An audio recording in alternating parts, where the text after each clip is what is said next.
السلام علیکم ورحمۃ اللہ وبرکاتہ۔ الحمد للہ رب العالمین والصلاة والسلام علی اشرف الانبیاء والمرسلین نبینا محمد صلی اللہ علیہ وسلم۔ محترم سامعین و ناظرین کرام اور اسلامی بھائیوں، آج انشاءاللہ ہم آپ کو بتلائیں گے انصار صحابہ رضی اللہ عنہم سے محبت کرنے کی فضیلت کیا ہے۔ خصوصاً انصار صحابہ کرام رضوان اللہ علیہ اجمعین سے محبت کرنا بھی ایمان کی علامت اور نشانی ہے، اور ان سے بغض رکھنا علامت نفاق ہے۔ رسول اللہ صلی اللہ علیہ وسلم کا ارشاد گرامی ہے، آیت المنافق بغض الانصار وآیت المؤمن حب الانصار۔ منافق انسان کی علامت ہے، کیوں؟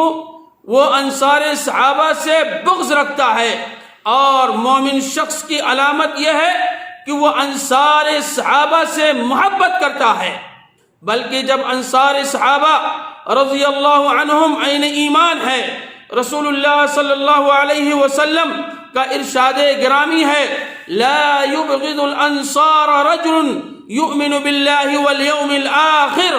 جو اللہ تبارک و تعالی اور روز قیامت پر ایمان رکھتا ہے، وہ شخص کبھی انصار سے بغض نہیں رکھ سکتا ہے۔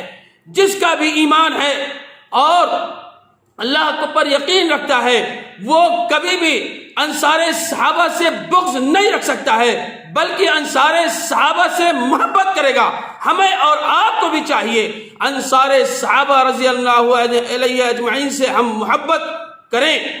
جو شخص انصار صحابہ سے محبت رکھتا ہے، اللہ تعالیٰ اس سے بھی کیا کرتا ہے؟ محبت فرماتا ہے۔ چنانچہ رسول اللہ صلی اللہ علیہ وسلم نے فرمایا، من احب الانصار احبہ اللہ ومن ابغض الانصار ابغضہ اللہ۔ جو شخص انصار سے محبت کرتا ہے، اللہ تبارک و تعالی اس سے محبت کرتا ہے، اور جو شخص انصار سے بغض رکھتا ہے، اللہ تبارک و تعالی ان سے بغض رکھتا ہے۔ صحابہ کرام رضوان اللہ علیہ اجمعین کی جانثارانہ جذبات کا ظہور اگر دیکھنا ہے تو غزوہ احد میں دیکھیں۔ صحیح مسلم کی روایت ہے، حضرت انس رضی اللہ تعالیٰ عنہ سے روایت ہے کہ جب قریش کا آپ پر ہجوم ہوا تو آپ صلی اللہ علیہ وسلم نے ارشاد فرمایا، کون ہے وہ جو کون ہے وہ شخص جو ان کو مجھ سے ہٹائے اور جنت میں میرا رفیق بننا چاہتا ہے۔ اور قبیلہ انصار کے 7 افراد اس وقت آپ صلی اللہ علیہ وسلم کے پاس موجود تھے۔ 7 انصاری باری باری لڑتے ہوئے شہید ہو گئے اللہ کے راستے میں، اور آخر میں زیاد بن سکن کو یہ شرف حاصل ہوا کہ جب یہ زخم کھا کر گر گئے تو نبی علیہ السلام نے فرمایا، ان کو میرے قریب لاؤ، ان کو میرے پاس لے کر کے آؤ۔ لوگوں نے آپ صلی اللہ علیہ وسلم کے قریب کر دیا، اور انہوں نے اپنا رخسار آپ کے قدم مبارک پر رکھ دیا، اور اسی حالت میں جان اللہ کے حوالے کر دی۔ اس کی قسمت اور سعادت کا کیا کہنا، جس کی روح رسول اللہ صلی اللہ علیہ وسلم کے مبارک قدم پر پرواز کی، جنت ان کے استقبال کے لیے انتظار کر رہی تھی۔ یہ محبت اور طلب جس کو حاصل ہوگی، وہ شخص دنیا اور آخرت میں کامیاب اور کامران ہو جائے گا۔ یہ جو شہید ہوئے سارے لوگ، یہ سب انصار تھے جو نبی علیہ السلام کے اشارے پر مرنے اور مٹنے والے تھے، تن من دھن کی جان کی بازی لگانے والے تھے۔ اور یہی نہیں، جنگ احد کے دن دشمنوں کے حملوں میں چہرے انور پر زرے کی 2 کڑیاں چبھ گئی تھی، اور جس کو سیدنا عبیدہ بن جراح نے اپنے دانتوں سے کھینچ کر کے اور اسے نکالا، اور نکالنے ہی کے ساتھ ساتھ نبی علیہ السلام کے 2 دانت شہید ہو گئے۔ اس دن آپ کے جسم مبارک پر جو کہ 2 لوہے کی زریں تھی اور وہ بوجھ اور وزنی تھی، اس وجہ سے آپ صلی اللہ علیہ وسلم گڑھے کے اندر گر گئے اور گر گئے۔ اس کے بعد حضرت علی رضی اللہ تعالیٰ عنہ نے آپ کا ہاتھ پکڑا اور حضرت طلحہ نے کمر تھام کر سہارا دیا۔ تب آپ صلی اللہ علیہ وسلم کھڑے ہوئے اور ارشاد فرمایا، جو شخص زمین پر چلتے پھرتے زندہ شہید کو دیکھنا چاہتا ہے وہ طلحہ رضی اللہ تعالیٰ عنہ کو دیکھ لے، یعنی شہادت کا درجہ ان کو حاصل ہو گیا۔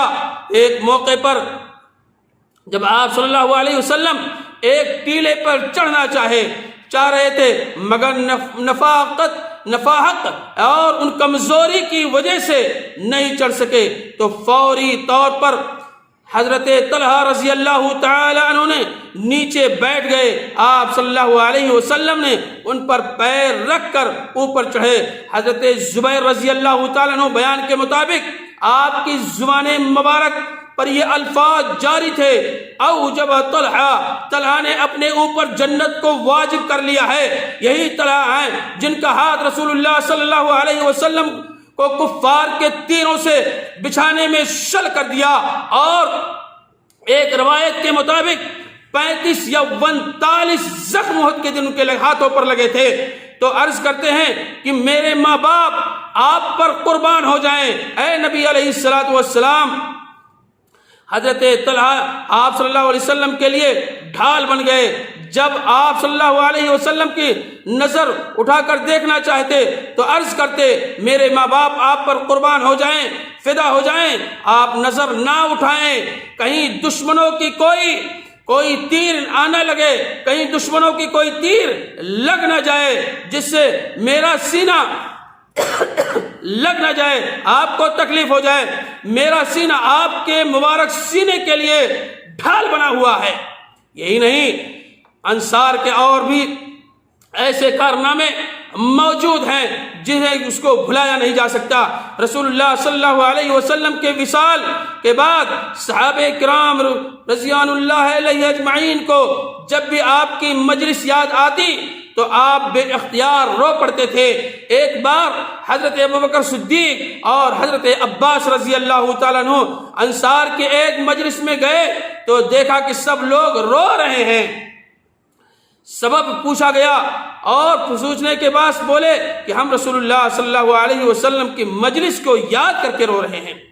بعض شارحین نے لکھا ہے، بعض لوگوں نے لکھا ہے کہ یہ واقعہ آپ صلی اللہ علیہ وسلم کے مرض الموت یعنی مرض موت کا ہے، جس میں انصار کو یہ خوف پیدا ہو گیا تھا کہ اگر مرض میں آپ کا وصال ہوا تو آپ صلی اللہ علیہ وسلم کی مجلس نہ ہوگی، اس لیے اس غم سے رو پڑے تھے۔ میرے بھائیوں، یہ تھے صحابہ کرام رضوان اللہ علیہ اجمعین، انصار صحابہ، مدینہ کے رہنے والوں نے جن کے پاس 2 بیویاں تھیں، ایک بیوی کو طلاق دے دیا اور اپنے بھائی کو دے دیا جو ہجرت کر کے آئے تھے، جن کے پاس ایک باغات تھے، آدھا باغ اپنے بھائی کے لیے دے دیا جو لوگ ہجرت کر کے آئے تھے۔ تو اس انصار صحابہ نے نبی علیہ الصلوۃ والسلام کی بھرپور تعاون کیا، اور جو لوگ ہجرت کر کے آئے تھے ان کا تہہ دل سے استقبال بھی کیا۔ میرے بھائیوں، یہ تھی ساری چیزیں جو مختصر میں نے آپ کے سامنے جو ذکر کیا ہے، کس چیز کے انصار صحابہ سے محبت کرنا ہمیں بھی چاہیے۔ اللہ رب العالمین سے دعا ہے، الہ العالمین ہم تمام مسلمان بھائیوں کو تاجدار مدینہ جناب محمد رسول اللہ صلی اللہ علیہ وسلم کے سنت کے مطابق عمل کرنے کی توفیق عطا فرما۔ الہ العالمین ہم میں سے جو لوگ بیمار ہیں تو ان کو شفا یاب کر دے۔ الہ العالمین ہم میں سے جو لوگ مقروض ہیں تو ان کے قرض کو تو ادا کرا دے۔ الہ العالمین تو ہمیں 5 وقت کی نماز وقت معینہ پر مسجد کے اندر پڑھنے کی توفیق عطا فرما۔ الہ العالمین ہم میں سے جن کے والدین اس دنیا سے جا چکے ہیں، الہ العالمین تو ان کی قبروں کو تو روشنی سے بھر دے اور انہیں جنت الفردوس کے اندر جگہ عطا فرما۔ الہ العالمین ہم میں سے جن کے والدین زندہ ہیں تو ہمیں توفیق دے، ہمیں ہدایت دے کہ ہم اپنے والدین کی زیادہ سے زیادہ خدمت کر کے اپنے آپ کو جنت کا مستحق بنا لیں۔ ربنا تقبل منا انك انت السميع العليم وتب علينا انك انت التواب الرحيم۔ السلام علیکم ورحمۃ اللہ وبرکاتہ۔